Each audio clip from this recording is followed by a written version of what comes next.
महागठबंधन कभी प्रधानमंत्री बनता है, कभी लाल किला के फोटो बनवा करके पीछे लगाता है, कभी कोई कोई अपने लीलार पर मुख्यमंत्री और प्रधानमंत्री लिखवा लेते हैं।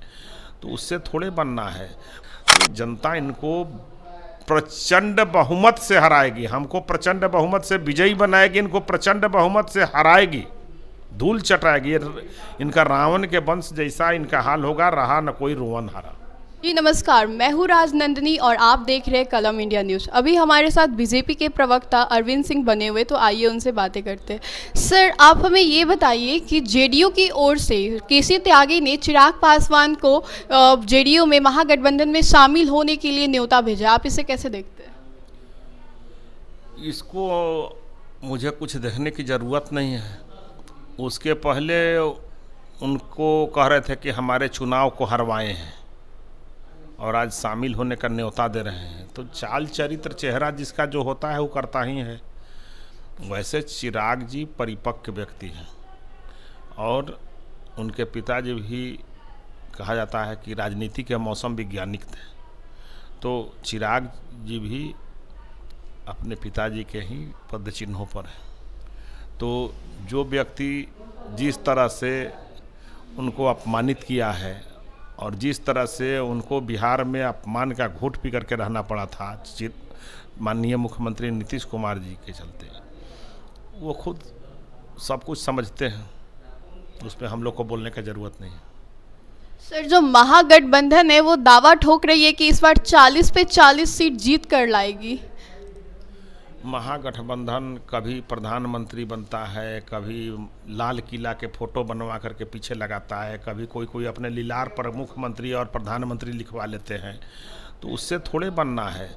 मुंगेरी लाल के हसीन से सपना देखना कोई गुनाह नहीं है। बिहार की जनता, देश की जनता मुख्यमंत्री और प्रधानमंत्री बनाता है।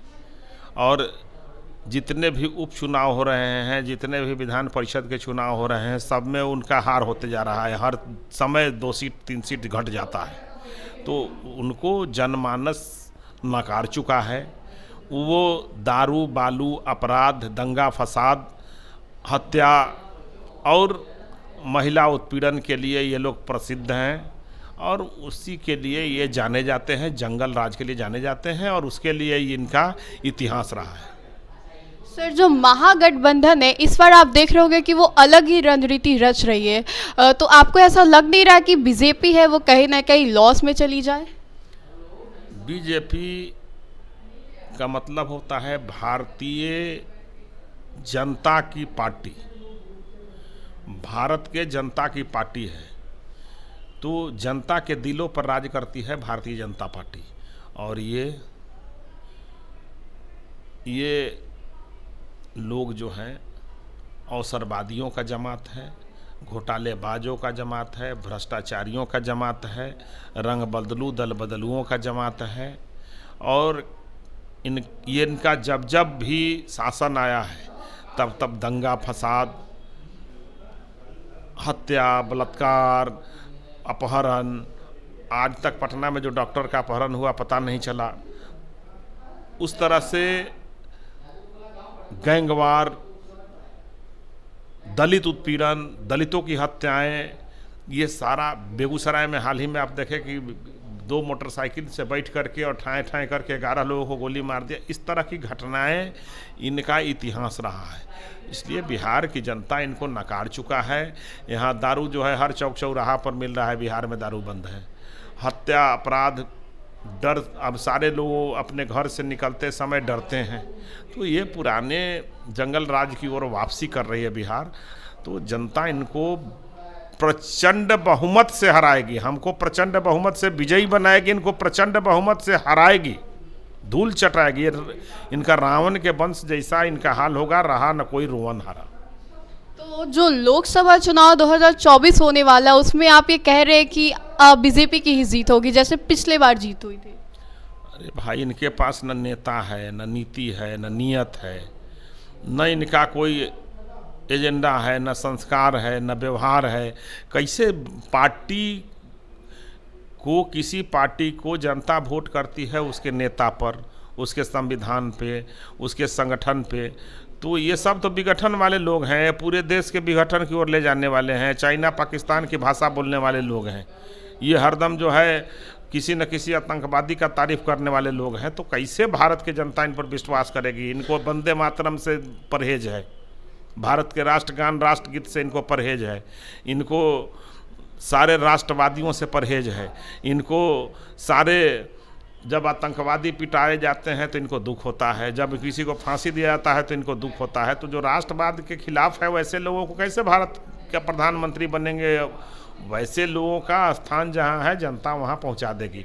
और भारत का जो प्रधानमंत्री बनना है, जो भारत को दुनिया के तृतीय अर्थव्यवस्था की ओर अग्रसर किए हुए हैं, चतुर्थ अर्थव्यवस्था की ओर अग्रसर किए हुए हैं, वो भारत के प्रधानमंत्री बने हुए हैं और कंटिन्यू बने रहेंगे। सर, जो बिहार शरीफ और दरभंगा ये सब में जो हिंदू मुस्लिम के बीच में ये जो लड़ाई हुई थी रामनवमी के दिन, उसे आपको क्या लगता है, उस पर किसकी कमी थी, किसकी लापरवाही थी जो इतना बड़ा कुछ हो गया? ये सरकार प्रायोजित दंगे थे, सरकार के द्वारा ये पूरा प्रायोजित दंगे थी। सरकार अगर फ्लैग मार्च करती, सरकार का जो इंटेलिजेंस है ये रिपोर्ट करती, तो ये सब किस काम के थे? ये सारे सरकार प्रायोजित दंगे थे। सरकार ने माननीय गृह मंत्री जी का कार्यक्रम को स्थगित कराने के लिए हमारे प्रदेश अध्यक्ष सम्राट चौधरी जी का जो जनमानस में जो पकड़ था, जो लोग आने वाले थे, उनको देख करके मुख्यमंत्री नीतीश कुमार जी और तेजस्वी यादव जी डर गए, और जिसका परिणाम हुआ कि सरकार प्रायोजित दंगे करा करके ये अपने सियासी चालूबाजी से, सासाराम में रैली होने से और महान सम्राट अशोक की जयंती मनाने से रोकने में वो सफल हुए। लेकिन जनता इसका बदला लेगी और केंद्रीय गृह मंत्री पुनः एक बार सासाराम जाएंगे।